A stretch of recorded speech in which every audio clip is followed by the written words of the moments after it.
What is up, everybody? It's Dr. Jim, and I want to welcome you to this video, this live.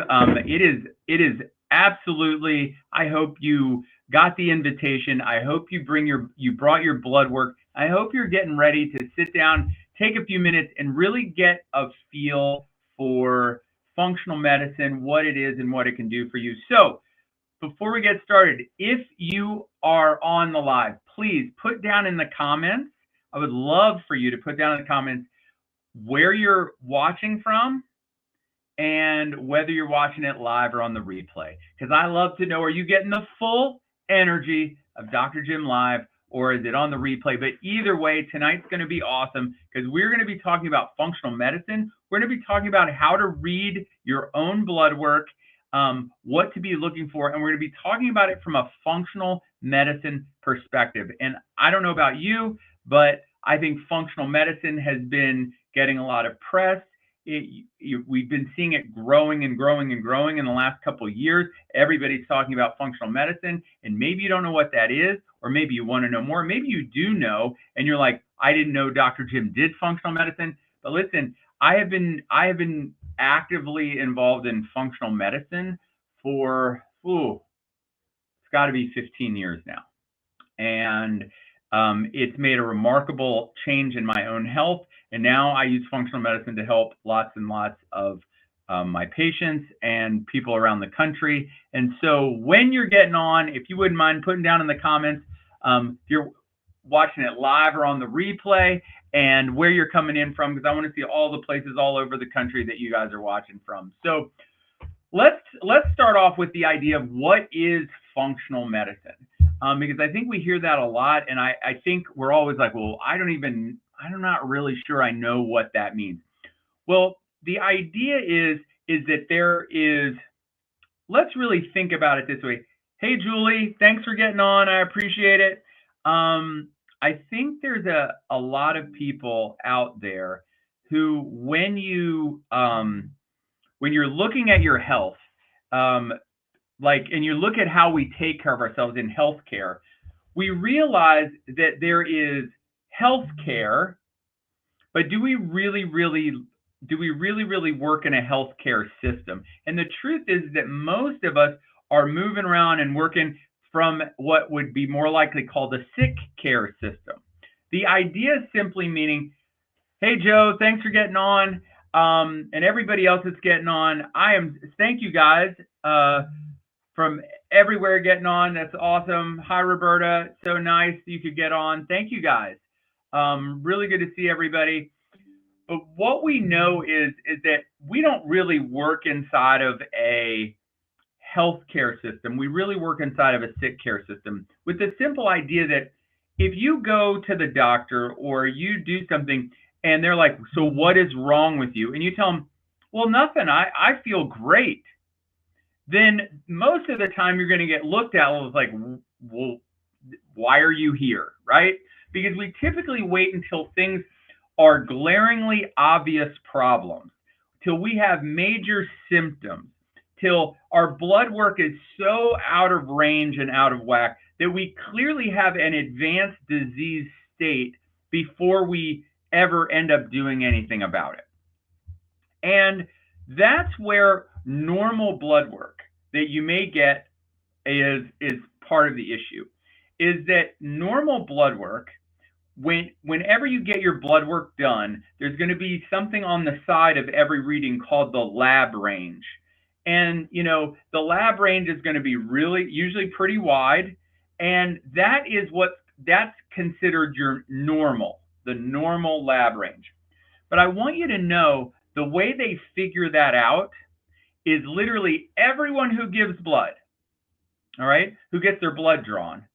And then the scores of all of those people get plotted out on a graph, and they draw a bell curve around it.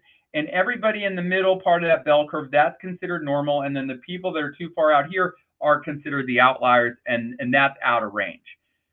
But my question is, does that sound like that tells us, are these the best blood work numbers we could have? Or is this just this is the average of what everyone has? And by the way, who's typically getting their blood drawn? Is it usually really healthy people, or is it oftentimes people that already have a problem? And so most of the people getting their blood work drawn that they're figuring out what the normal ranges are people that are not necessarily that healthy in the first place. So that is where functional medicine comes in. Functional medicine is more about having optimum function.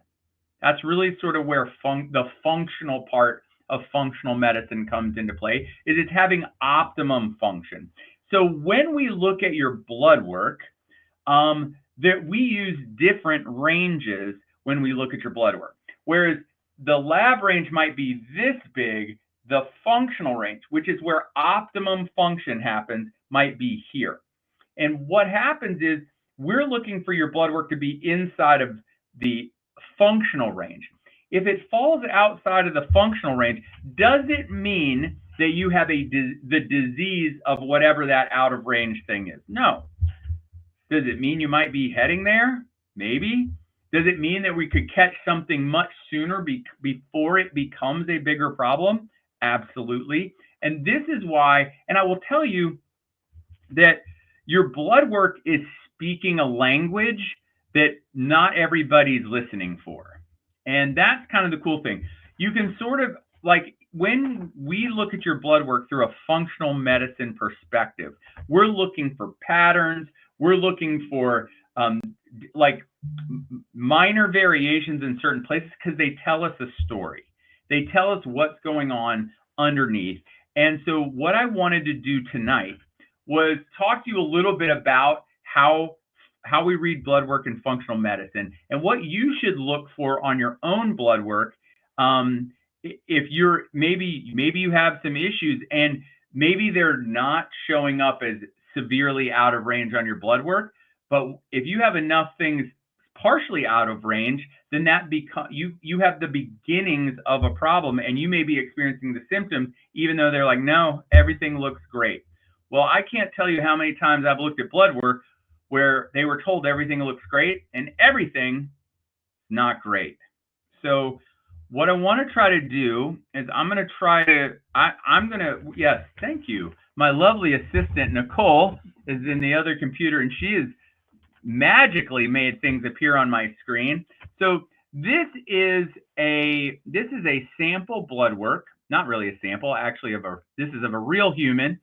And what I wanted to do is I wanted to go through and I just wanted to show you guys things that we would call sort of what might be in normal or abnormal ranges. And so right at the very top, that is called the HSCRP, is a high specificity, easy for me to say, C-reactive protein, which is really like a cardiac inflammatory marker. And basically what we want is ideally we would like that marker, as you can see even up here, less than 1 equals a lower relative cardiovascular event. Ideally, we would like this to be less than 1. And that, but the truth is 1 to 3 is all within kind of, we'll call the average range, which is actually okay for us.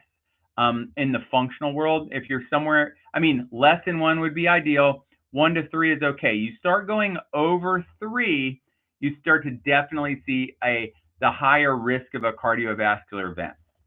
But if most of you probably have not, it's probably not on your blood work. But that's just something that we often check regularly as part of my perfect health panel that I have over on drjimholland.com. That we have a special negotiated, very low negotiated rate where you can go to Quest and you could get this entire blood work. I don't remember the total cost of this blood work, but it's under $200. I know that. It's really remarkable. No insurance. You can buy it on our website, and then you take your requisition to Quest, and this is the blood work you would get from that. So we scroll. Oh wait, there's no scrolling for me here. That's okay. So the next thing that I'm looking at down here is glucose. Now you can see they have the normal range to be between 65 and 99. Well, that's a big range. Now, I do agree that I don't want it over 99, but the truth is I think that 65 can actually mean you have symptoms of hypoglycemia. So our ideal range is 85 to 99. Well, this person was an 87, and I would say perfect. Way to go.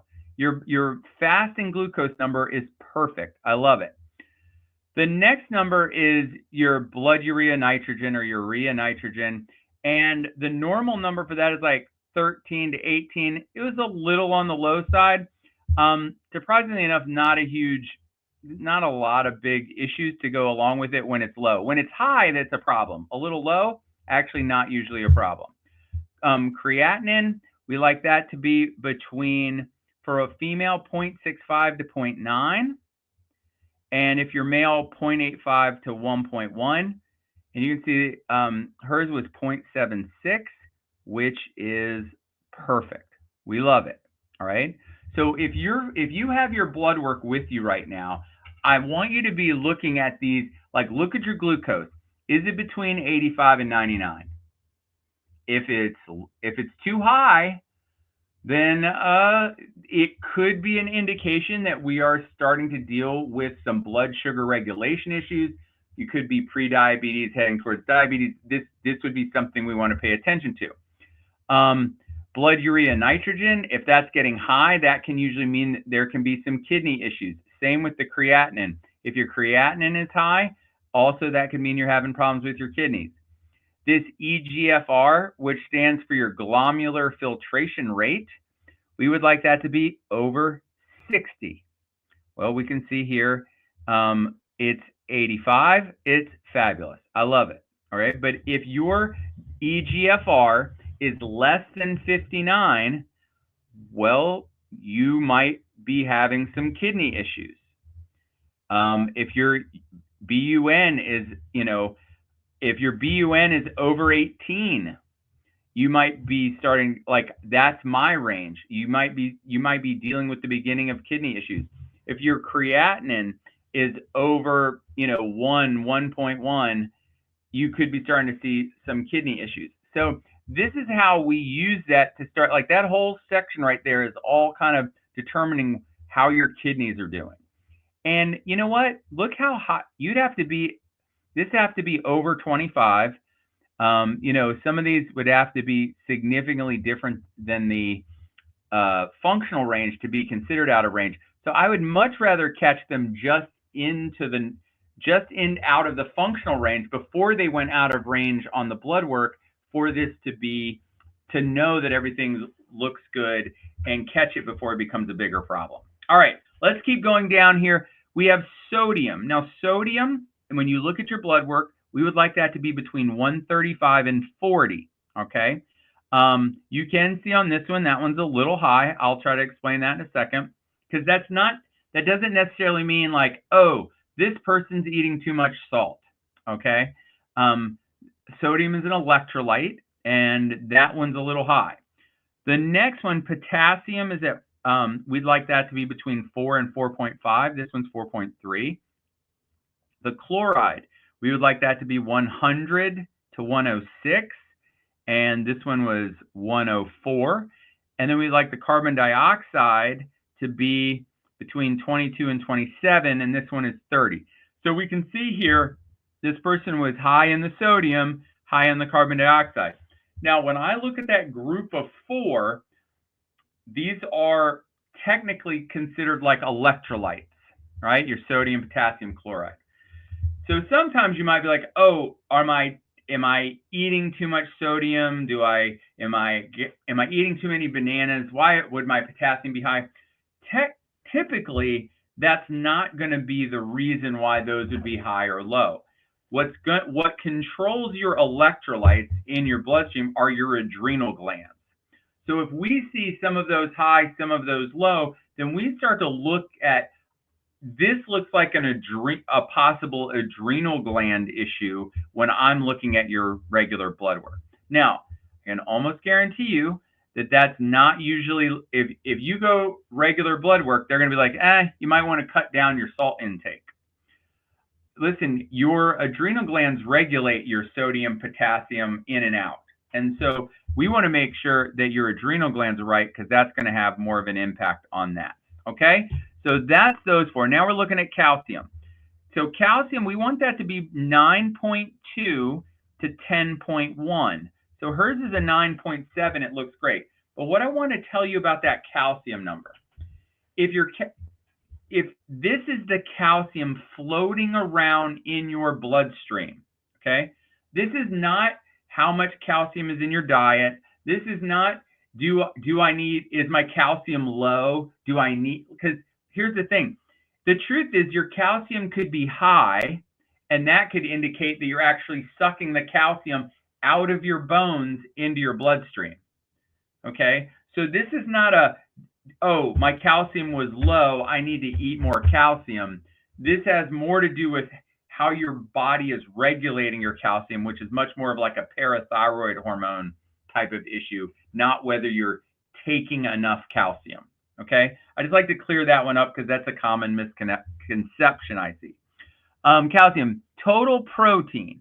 Now we would like your total protein to be 6.9 to 7.4. Beautiful, 6.9. I like it. Albumin and globulin, these are parts of protein, so they should sort of add up to the total protein or close to it, and they do. See, look, 4 and 2 and 4 and 5 would be 6.9, and total protein 6.9. Albumin and globulin is the breakdown of the kinds of protein, and albumin we would like between 4 and 5, beautiful, and globulin we would like to be 2.4 to 2.8. So we can see this looks fantastic. Then we're looking at total bilirubin. Now bilirubin is made from, it's partially from your liver, and it's part of like what's helping break down like bile and things like that is how we kind of end up with bilirubin. And so actually it comes from your liver. It's the same, like when you get jaundice, if you've ever heard of people turning jaundice, that's a buildup of bilirubin that makes them yellow. So clearly checking your bilirubin is very often a liver test. And so we would like to make sure that bilirubin looks good. Total bilirubin, we'd like to be between 0.1 and 1.2. And we can see here 0.4. Wonderful. All right. Alkaline phosphatase. Now, alkaline phosphatase is also oftentimes a liver enzyme, and we would like that to be between like 44 and 90. This is a little high, but none of the other liver numbers look high. So I'm not real concerned on this one, but here we look and we've got AST and ALT. These are typically considered your liver enzymes. Now, I see over here, they say we want those to be between, I guess that's 6 and 29 and 10 and 35. Ideally, we would like, I usually look at those at 10 to 26 as sort of your optimal ranges. So if you start to see your AST or your ALT going over 26, that starts to be an indication that there's something going on with our liver. It can be, it's usually not so much, it can be some toxicity. It can be blood sugar dysregulation. It can be the beginning of fatty liver. There's a lot of those kinds of things that can be going on with your liver when the numbers get high. If they get too low, that can also be an indication of some like liver function problems where it's not actually functioning very well either. And so that's why we like it to be in this functional range. So we're getting, whether it be on the highs or the low sides, that it's doing something. Now we've just moved to the next page here, and we're going to get into something that I know a lot. Did you just move it? Mm-hmm. Why did you move it? I did it. I brought it back. Thank you. You did it. All right. The next thing I'm looking for, hold on. Actually, can we go back to the first page, Fana? Thank you. We can't hardly see it on this, and that's why I missed it. So at the very, very bottom here, you can see a number called your hemoglobin A1C. Now remember at the top, up top, we talked about your glucose. Now that glucose number is a fasting glucose. That's your blood sugar number, like that at that very instant they took it that morning, fasted, right? So you get a number. Now guess what? You could wake up tomorrow, and that number could be around the same or it could be different, right? It varies day to day. It's up, down, it bounces around a little bit. That is not the number that we would use to really determine whether you have a blood sugar problem, unless you wake up fasting, you haven't eaten, and it's like, well, if it's way over 120, then I'm like, that seems like a bigger problem. But when I look at your hemoglobin A1C, that is a sort of a measure of what your average blood sugar has been over the last 3 months. So this is actually one of the very best ways to determine what's your average blood sugar looking at. And this is really ultimately the measure they use to really determine whether you have diabetes, pre-diabetes, or whether you have normal blood sugar. And so we can see here, this one was, now, what do we want it to be? I think that's the important question. Well, I would like your A1C to be anywhere between 4.8 and 5.6. We can see this one is at 4.8. It is at the very, very bottom of the range, which means the blood sugar is crushing it at the lowest level almost the entire time, which is fantastic. Okay, Vanna, page 2, please. Thank you, Nicole.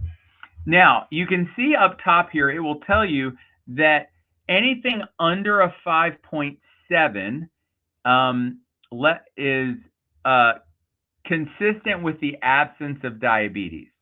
All right, between 5, which we would call non-diabetic, 5.7 to 6.4 is consistent with increased risk for diabetes, or that's the pre-diabetes range. And then anything 6.5 or higher is considered diabetes. All right, and so we can see here, if you have an A1C and it's been hanging out between 5.7 and 6.4, that means you have prediabetes. And it definitely means you have insulin resistance. And the key here is it has been going on for a while. Your blood sugar will not just go up. It doesn't just go up willy-nilly all of a sudden. Like it's taken time for your blood sugar to finally start going up. So we want to get those A1Cs under 5.7. If you've had that done on your blood work, you definitely want to see it. If nobody's really checked your blood sugar really well, then I definitely would recommend going over to drjimholland.com. We over there, either through getting the Perfect Health, the Perfect Health blood work panel is exactly what you're looking at right now, and there's all of the things that you're going to need for making sure that your blood sugar and that your whole insulin sensitivity pathways are taken care of. You can see at the very bottom of this page, we have an insulin number. That's the fasting insulin levels. So not only do we do glucose, we do A1C, we have fasting insulin levels. In a second, you're going to look over here and we're going to see that there's also triglycerides, which are also connected to your insulin sensitivity. So we have numerous readings all on the same one that significantly impact your insulin. So if you've had blood sugar control issues and you'd like to get your blood work done as in-depth as this, and you'd like to maybe recheck it more often than what your insurance or what Medicare or whoever will allow, then we can do it through here. And it just, I mean, I actually just went over this blood work with somebody recently, and then we've already said, like, hey, we're going to do some things, and then in 3 months from now we can retake it. And that's just like your normal blood, your normal insurance, your normal doctor's office is not really going to be able to redo blood work like this that often. And so we have these special deals with to get you lower cost blood work that I can, you request it, I'll order it, and then we can go through it like this, and we can do something really special for you. All right. So after we looked at the A1C, the next thing I want you to look at here is this is where we get into some thyroid stuff. So on this panel, we have a TSH. Now, this is the one that really blows people's minds. The normal range on the lab work here is 0.4 to 4.5. Do you understand what a magnitude jump that is? That's like 100 times difference from the bottom to the top. Does that seem like 100 times difference? Does that seem like a wide range to you guys? Because it seems like a crazy wide range to me. And so that is the lab range, but there is an ideal sort of functional range that we tend to look at. And ideally, that would be between 1.8 and 3.0. Okay. Now, here's the thing. The TSH is kind of a funny number because it can bounce around, especially if you have autoimmune conditions and you have an autoimmune thyroid like Hashimoto's. This is the reason why we test thyroid peroxidase antibodies on this test, which is a great way to screen, like, do we think we have antibodies against your thyroid? Is this an autoimmune thyroid? No, less than 1. Like, that basically means we didn't find anything, which is awesome. That's exactly what we would like. If this was, I mean, you can see here, they say less than 9. If this goes over 9, I start going, as soon as we hit double digits, I start thinking, hey, there is the possibility of some autoimmune thyroid here. But we want this TSH to be between 1.8 and 3.0. So you look at this THS and you're like, wait a minute, that's 0.57. That's too low. Now, when a TSH number is too low, that means you might have hyperthyroidism. And when your because it's thyroid stimulating hormone, so it's trying to tell your thyroid to make more thyroid hormones. So if it's low, that means you already must have a lot of thyroid hormones. If it's high, it's trying to get your thyroid to make more thyroid hormones, which means your thyroid hormones are low. Well, this one, the TSH is low. So you might be thinking, uh-oh, could this person be having high thyroid or hyperthyroid? I will tell you that this person had, like, they're on thyroid medication because they've had a large part of their thyroid removed. And so this made sense to me, like, okay, you're not going to be sending out a lot of this because you're taking a good bit of thyroid hormone. So let's make sure that our T4 and our T3 free are normal. And so our T4 free is 1.5, which is right at, I mean, it's actually right at the top of the T4 free 1.5. It is right at the top of where we want it to be, which means we do have a nice strong amount of T4, which would make that we don't need more. So that's why your TSH would be low. Then we look at our free T3 at 3.2, and we want that to be between 3 and 4. So again, this is all of that looks fantastic. This person really had a great report when I went over their phone call. But I want you to look at those and just know that, like, if your TSH is too low, could be on, and you're not taking thyroid hormones, you could have a hyperthyroid. You could, if you're taking thyroid hormones, you could be taking too many thyroid hormones. If your TSH is above a 3.0, guess what? But it's not outside of the range of 4.5. You might have what's called subclinical hypothyroidism, that you have all the symptoms of a low thyroid. You're tired, you're cold, your skin's dry, your hair's coming out, you lost the outer third of your eyebrows, but no one will diagnose you as having a thyroid problem. And so this is why we look at these functional ranges, because we will see these things far, far before they get that wild and out of control. So this is something we definitely want to pay attention to, your thyroid numbers. Now, I don't want to get too deep in the weeds here because this is a somewhat complicated event that's happening here in the middle.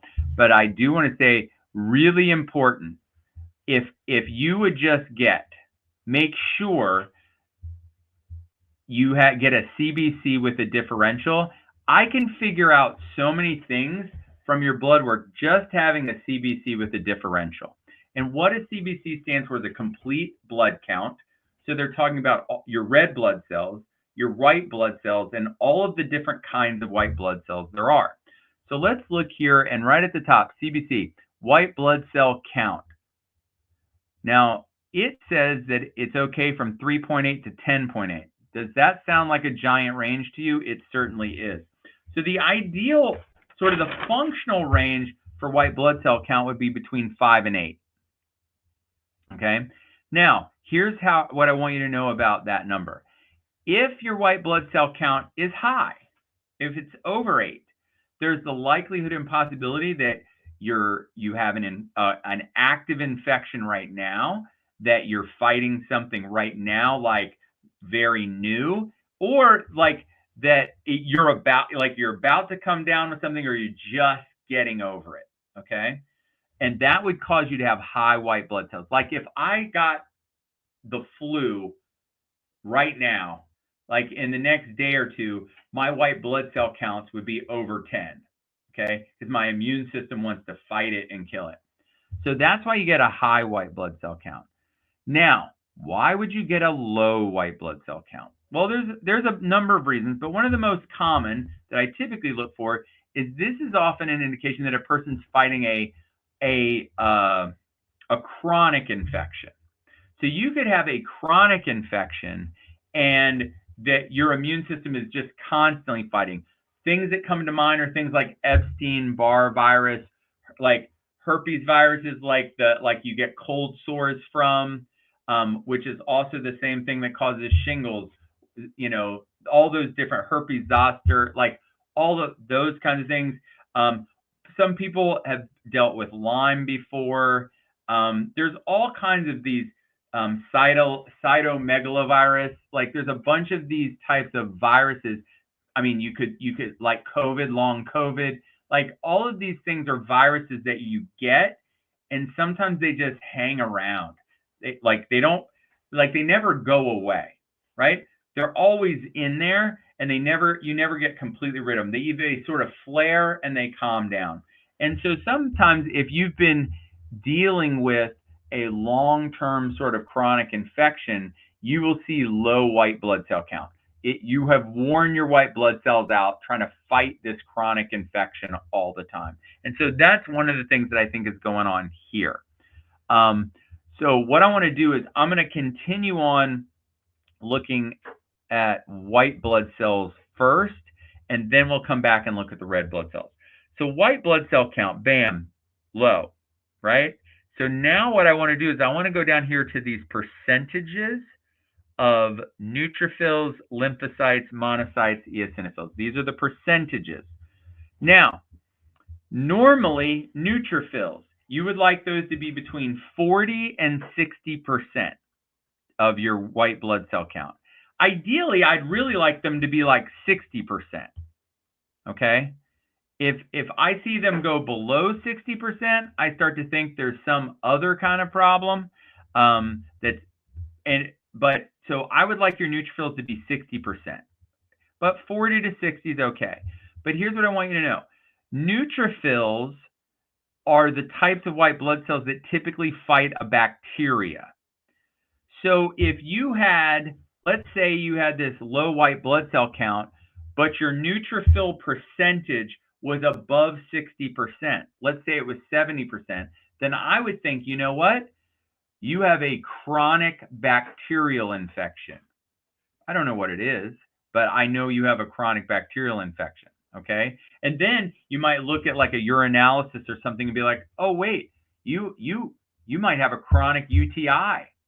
And that would be the thing, and it's causing all kinds of issues, and you take care of that and it gets better, okay?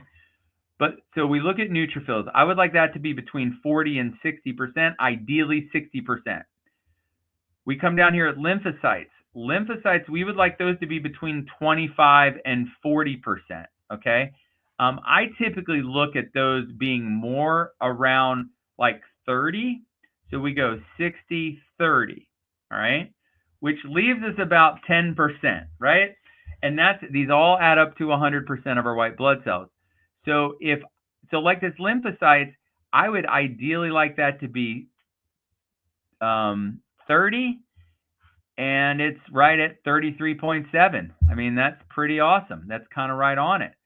So what the next thing we're looking at is monocytes. Now, monocytes should be between 4 and 7%. Uh-oh. This one is 12.8%. That's way high. Now, monocytes are typically activated when there's like helping trying to clean up old viruses. And so when I see that, I'm now, and I will tell you that oftentimes, like Epstein-Barr virus, old Epstein-Barr virus is one of the main reasons that you might see this elevated monocytes. Think about this. The Epstein-Barr virus causes a condition when you first get it called what? It's called mono.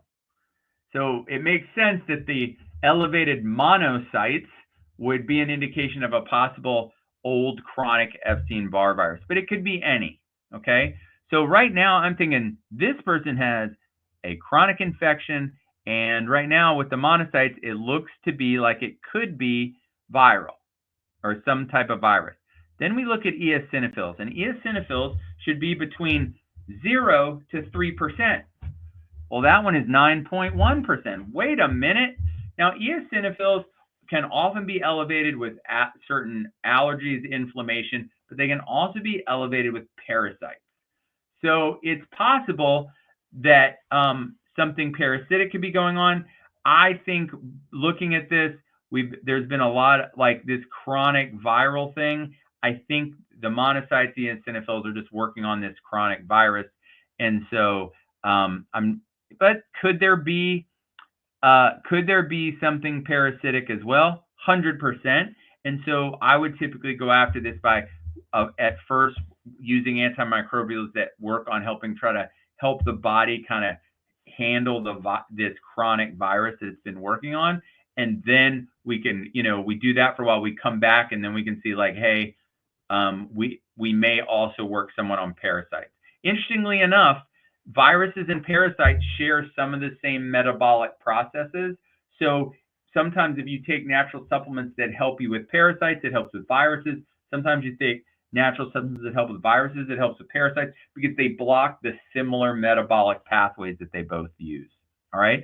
So this is a definite like chronic like viral infection issue that we are definitely going to focus on working on. That will do a lot to help this person with their health. The last thing I want to look at is red blood cell count. All right. Now, ideal red blood cell count for a woman would be between a 3.9 and 4.5. And for a man could be 4.4 to 4.9. Okay. So we can see hers is a little elevated. For what I want, it's in the normal range over here. So again, this goes back to just what we were talking about. I can see things before it shows up on the lab range when we look at it from a functional perspective. Okay. So sometimes I also let everybody know that I always think your body's always fighting for you. So sometimes you'll see some of these things and it'll make sense why that is that way when you look somewhere else. So we look, our red blood cell count is a little elevated. The next thing we look at is our hemoglobin, and I want our hemoglobin to be between 13.5 and 14.5, or 14 to 15, female to male, okay? And we're looking here, and it's 13.8, and at 13.8, that's a pretty good indicator that at 13.8, that is an indicator that it's in the normal. It's great. We have enough hemoglobin. And why would red blood cells and hemoglobin and all this be really important? Well, because that's what carries all the oxygen to all the parts of your body. So you darn well better have enough red blood cells and enough hemoglobin, because your cells only need two things. They need oxygen, and they need fuel. And if you can't carry oxygen into your cells, it's going to have a significant negative impact on your health. So making sure that we don't have anemias is actually one of the most top priorities when we look at your blood work. And that's why I look at this very seriously. So hemoglobin, hematocrit is, we like that to be between 37 to 44% for women and 39 to 55% for men. And see, they just kind of give you the big giant range across all of them. So at 41.9, we were great. Now, this is where it gets a little interesting. The MCV. Now, MCV stands for mean corpuscular volume. So these down here have to do with the size of the red blood cells. And I would like the MCV to be 85 to 92. Wait a minute. Does that say 82.3? Okay. So 85 to 92 is what we want. This is 82.3. And this one right below it, we want that to MCH, we want it to be 27.7 to 32. This one's 27.1. Guess what? Those are both low. So what we're saying, what we're finding out here is that our red blood cells are really, really small. So guess what? If they're really, really small, what might your body do to make up for them being really, really small? You might make a whole bunch of them. So that's why we have a high red blood cell count, because we got a bunch of little teeny red blood cells. It's trying to make up for it, okay? But there's a lot of things that can cause, so technically this is not out of range, right? Based over here, but I'm looking at a whole bunch of, these small red blood cells, and what it starts me thinking is, why do we have small red blood cells? And there can be a lot of reasons for things why you might have small red blood cells. One of the most common can be an iron deficiency. And if you have an iron deficiency, you just make teeny little red blood cells. And guess what? Here's the thing. You should not just go run out and start taking iron. It's a horrible idea. Number one, because something else that can make you have a bunch of small red blood cells are cancers. And you don't want to just run out and take a bunch of iron if you have cancer. Because guess what loves iron? Cancer. So if we see something like this and we don't know why and where it's coming from, this would be a time where we might be like, you know what, we definitely should get a full iron panel. And then, I mean, some people already know, like, oh, I've had cancer. So then I'm like, let's go back to your cancer doctor and make sure they think everything else is fine. But in the meanwhile, let's also get a full iron panel, so we can see, are you low in iron? And if you are, we could just supplement you with some non-constipating iron and watch your red blood cells get bigger again, carry more oxygen again, and feel great. Okay? So this is why this area is so important, because those white blood cell counts, white blood cells have to do with how your immune system's attacking and defending you against viruses, bacteria, parasites, and everything. And it can be high, it can be low. You could have a chronic infection or a brand new infection. These are things we want to know. Then we look at your red blood cells, and we want to know, do you have too many? Do you have the right amount or not enough? Because you could have an anemia. And if you don't have enough hemoglobin carrying oxygen to your cells, then you could have super low energy, chronic fatigue, and just have a lot of issues that way as well. Last number on this page I want to talk about, and we talked about it a minute ago, insulin, 14.9. Now, on the lab range, it does say anything below an 18.4 is awesomeness. This is what I would say. Anything under 15 to 18 is considered good.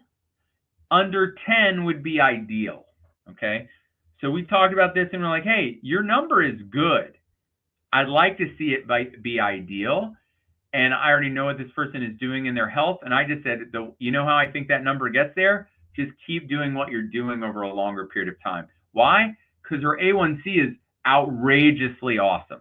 Her glucose number, amazing. All the markers of insulin and blood sugar look fantastic. So guess what? I think if we just keep doing what we're doing, our fasting insulin levels will keep going down, and it will make it to the ideal range. All right. Is there only one more page? I think there's only one more page. Mm-hmm. Let's go one more page. Okay. Ooh, we added a poll, everyone. When was the last time you had your blood work taken, and did someone explain it to you to your understanding? I sure hope. Oh, wait, is there another one? There we go. We need that last page. Okay, well, I hope, and listen, I want everybody to know if this has been interesting to you and you've been like, well, no one has ever read my blood work like that to me, and I sure would like to know that level of in-depth blood work, like what's going on with me. We've worked very, very hard to try to make functional medicine simple for everyone and affordable. So number one, we have a whole bring your own blood work deal over at drjimholland.com. You can go over to that website and you can, if you already have a bunch of blood work, you can just schedule, like, I want to do a bring my own blood work, functional medicine blood work consultation. You can schedule it online, and then what all I would need you to do is email me your blood work ahead of time, and I can look through your blood work, and then we'll have a phone call and we can talk all about your blood work. If you're like, well, I haven't had any recent blood work, and I sure did, like, this blood work looks really comprehensive that you did. It is very comprehensive. Nicole, do you happen to know what that panel is? I am going to look it up right now. Awesome. Thank you. And we might be able to share the screen. Oh. But you keep talking and I'll work on that. Okay. So yes. So I'm going to invite anybody who wants to get their blood work analyzed with me to go to drjimholland.com and get that done. If you want to get some blood work, you can also go to drjimholland.com, and we have some incredible panels on there that you can pick. I would just say, hey, just do the Perfect Health one. It's the most comprehensive. It hits everything, and it's probably the best deal of them all. Yes, Melanie Johnson just said, no, nobody has explained in this way. Super helpful. I want to do this in the next few weeks. Awesome, Melanie. I would love to. And Cynthia says, I am waiting for my results. Can't wait for you to get the results and for us to chat. Me either. Oh, my goodness. Look at what we've done here. So right here, this is the website you would go to. This is drjimholland.com. Do you see that? Oh, wait. Oh, you're driving the bus. I'm driving the bus. Okay, scroll back up. Okay, so right at the top, what I want you to look at is we have there's stuff about functional medicine, but functional blood analysis, that's a really good one you can click on. Your own blood work. All right, so yeah, so that's your bring your own blood work, and you can schedule your call and do all that. What if I don't have my recent blood work? Bam, click on that, and we have, like, the Perfect Health Assessment is the one we just looked at. We have blood sugar and insulin management test. We have a thyroid complete test. We have cholesterol management and your vitamin D test. If you're looking for a comprehensive look at everything, get the Perfect Health Assessment. That's probably the most important. So if we scroll down, blah, blah, blah, blah, blah, there it is. I have to tell you guys, that blood work that we just went over, it's all those things. And I want you to know that CBC, it had a million things in it. A comprehensive metabolic panel has at least 14 different things in it. This lipid panel, which we're about to look at, has a bunch of things. So what I want you to know is this right here, if you got that done, that's nearly $1,000 of blood work billed through insurance. It is $154 when you order it here. You can do that as often as you want because it doesn't go through your insurance. And then basically you order that Perfect Health Assessment, and then you will book a call when it comes in. We can book we now have your blood work, and we can book that functional medicine consultation call, and I will go through it with you just the same way we're doing this tonight. Okay? All right, let's go back to the final page really quick. Yes, look at that. My assistant is amazing. So Oh, wait, here we go. There's a question. Oh, how long does it take to get the results from Genova? So that's a great question, Cynthia. So Genova is usually around 2 weeks. It's and that may be, yeah, it's from receipt. Yeah, from the time they receive it, it's usually about 14 days. And so now, just so everybody knows, the Genova testing she's talking about is our metabolomics testing.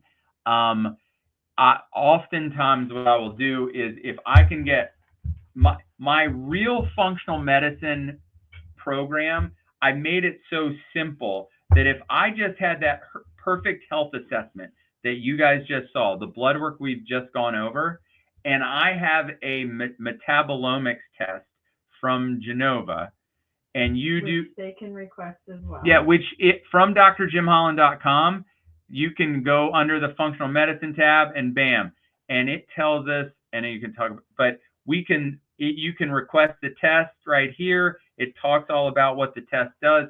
But if I have the perfect health assessment blood work and I have this Genova metabolomics test, it's like precision functional medicine. It's simplified to the very, very core of exactly what we need to do. We don't have to run 2,000. Like, the reason why functional medicine, why some people don't, it's not that people don't want to do it, people can't do it.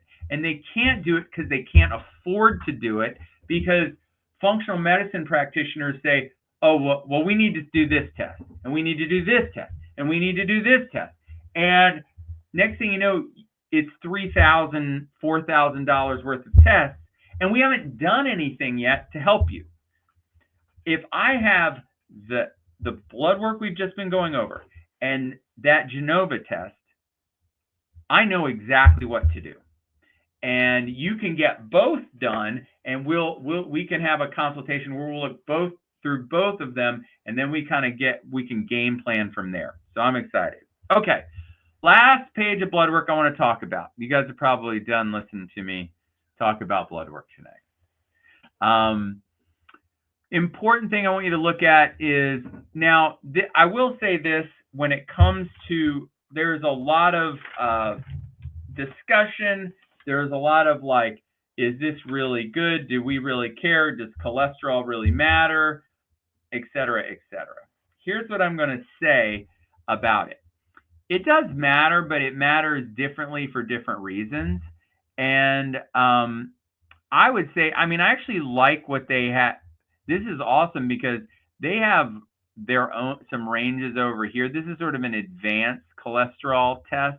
And so over here it says, okay, total cholesterol 115. Now you guys might be going like, whoa, that's really low. It is really low.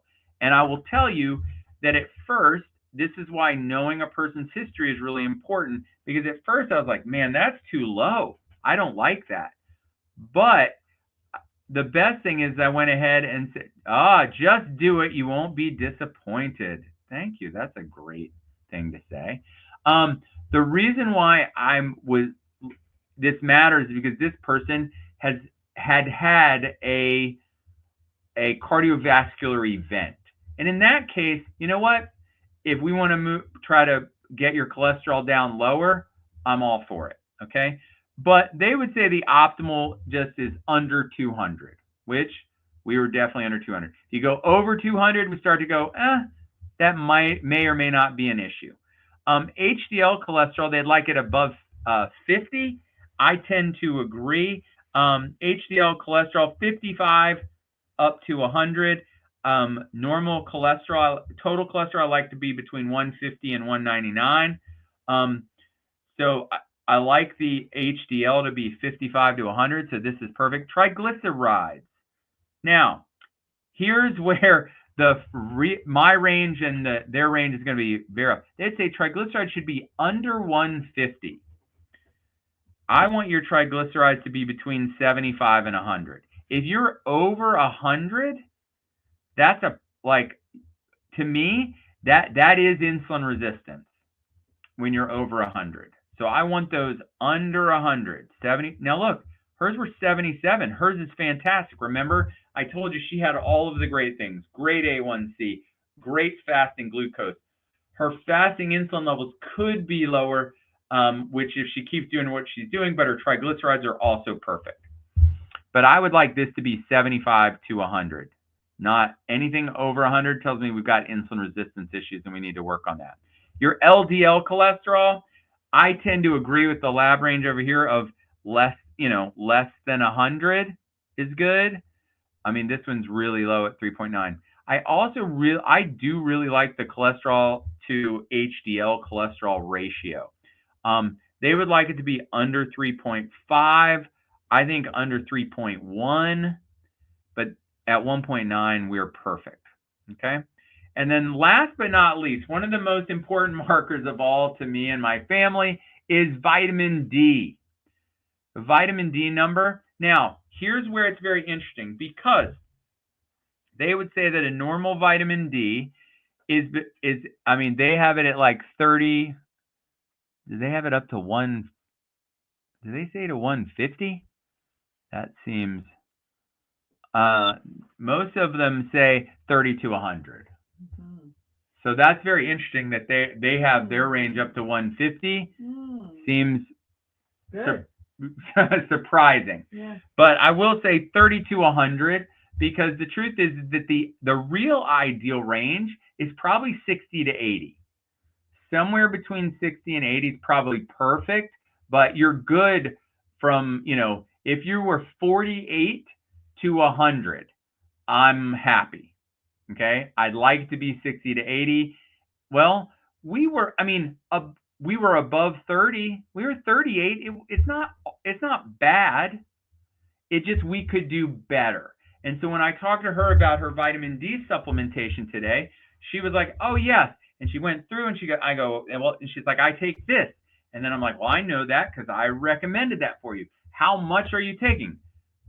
1 drop. Okay. Well, that vitamin D is only 1,000 units per drop, and you're only taking 1 drop. So you're only getting 1,000 IUs of vitamin D. How about you take 4 drops a day, get 4,000 IUs of vitamin D, and I bet you this number will be 60 before long, and then that will be ideal. Okay. And so this is how we work through your blood work. I hope all of you maybe you did bring your blood work tonight. And if you didn't, please go back. You can, oh yeah, there you go. Please go back and you can, we can, go look through your blood work. Certainly, I will tell you this, if you see any areas on your blood work where you are outside of the lab range, that means we got an issue, right? But there's a tremendous amount of numbers that can be outside of the functional ranges, which tell us like, hey, this is something we need to work on before we have an issue. And that's what we do in functional medicine, is we work through this to find those answers that are often hidden from people. Hi, Allison. Thank you for getting on. We go through this in a way to really, really help. Oh, that's a great question. Thank you for asking questions. You guys, it's open to questions. Does the flu vaccine 72 hours prior to an HSCRP increase the number? Mine was 5.3. Other labs within normal limits. Yeah, it really could. I would imagine that it's highly likely that it could cause that. So it might be the kind of thing that you may want to consider. If you wanted to you just ask them if they would redo it again. I will say that you may also just have an inflammation problem. It may be a valid number, even with all of your other numbers within normal limits. Those may be the within normal limits of the lab, but you could still have a high CRP even if everything else looks pretty normal, because it's an inflammatory marker. But yes, I do think the flu vaccine, within 72 hours of getting that done, could have affected it. All right, so Keith asked, what do low triglyceride numbers mean?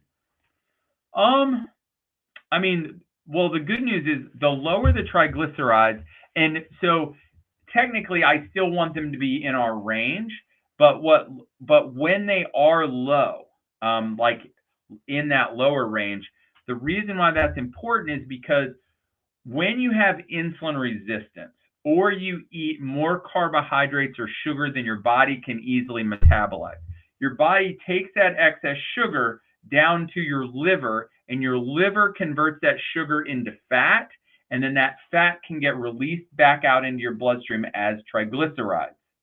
So if you have higher triglycerides, that typically tells me that we have higher than we need carbohydrate and sugar consumption, likely that we are insulin resistant and that we're not able to efficiently burn all the carbohydrates we're eating. So they're going down to our liver, getting converted into fat and getting released back out into your bloodstream. And so lower triglycerides usually is a good thing because it means you are not converting, you're probably very insulin sensitive, and whatever carbohydrates you are getting, your body is efficiently burning them and not converting them back out into triglycerides fat.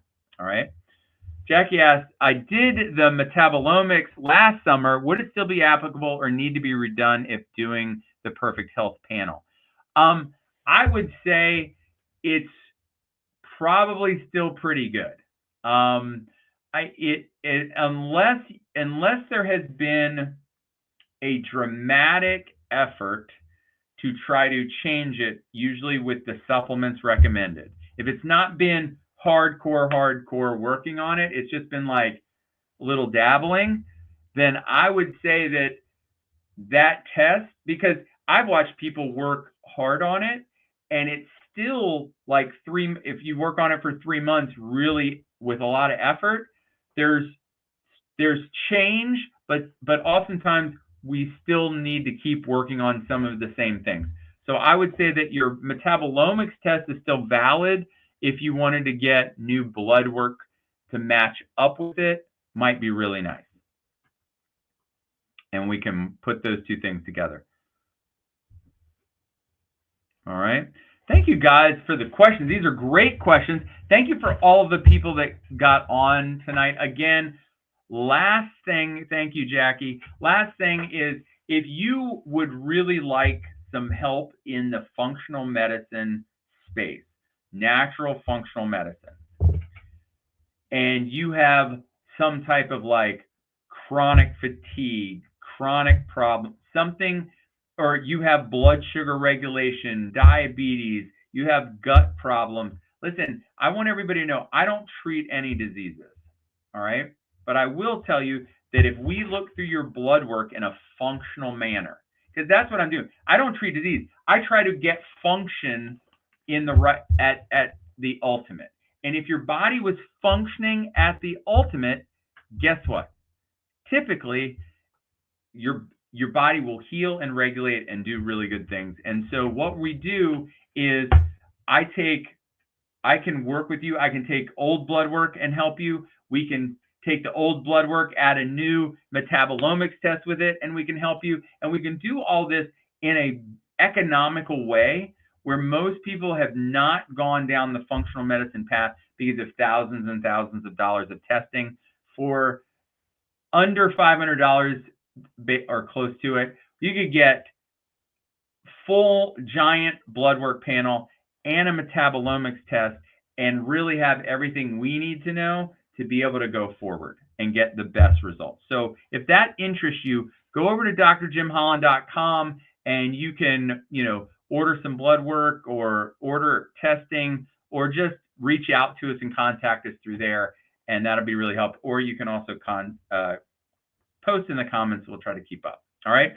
Does the test also test for methylation? So the metabolomic, so the regular blood work does not do methylation. The metabolomics test, there is an add-on to the test where it can check. Here's the cool part. It has a cheek swab, so you can test if there's the genetic predisposition, like the genetics for having the MTHFR gene problem, right? Whether you have 1 or 2 copies and all that kind of stuff. But better than that, this is the coolest part. Because what your genes tell you is only what could happen, right? Everybody's out there right now talking about, like, am I taking the right supplements for my genes? Am I eating the right diet for my genes? Listen, your genes only tell you what your body might do. What metabolomics tells us is what your body is actually doing in real time in the world. How are your genes expressing themselves right now? And so actually inside of the metabolomics test, there is the methylation process, and it tests for how well is your methylation going, and as specifically as folate and methyl B12, and just overall, does your body need more methylation support? It's actually one of the pillars that it looks for. It looks for things like your antioxidants. It looks for your mitochondrial health. It looks for your omega balance. It looks for toxicity, and it looks for methylation pathways. And so the metabolomics test is very, very good at that. And it will tell you, like, funny enough, or interestingly enough, Nicole, my wife, has a MTHFR gene problem. We know that, which we then know, we don't know if I have one. I never tested for it. My son, then, we're like, well, he at the very least most likely has at least, well, because Nicole had like double. So we're like, well, he has at least 1 copy of it. So he has at least some methylation problems. So since he was younger, we're like, make sure. And then every time he would be sick or have a problem, we'd be like, uh-oh, it must be the MTHFR. And we just keep doing the B12s and the folates and methyl and methyl and methyl. And then we did a metabolomics test. His B12 and folate were great. That was not his problem. His had become like vitamin A and zinc and like weird things. So that's why I would say that having this kind of test is really great for people, because it really does pinpoint very specifically what nutrients. Does it test? Oh wait, yes, sorry, that was it going from the big to the small screen. Okay, so I hope that helps everybody. I hope you guys had a good night. We're going to do more of this. It's going to be a lot of fun. We're going to talk over the metabolomics. Yeah. So maybe this week. Later this week, we're going to pull up a metabolomics test, and we'll go through that so you guys can see what's on that and what that looks like. And I hope you guys got a lot of value out of tonight. Think of questions, think of fun things to talk about, and we'll do more. And I think that's it for tonight. Again, go over to Dr. Jim Holland for all, if you would like some help with functional medicine, or you just want some blood work panels, or you want me to read your current blood work. All right. So just like I tell my son every day before he goes to school, be your very best today. # never quit. I believe that God wants the very, very best for you. The day you believe that, change your life forever. Have an awesome, awesome night. You guys have a great night. Oh, tons of value. Yay. All right.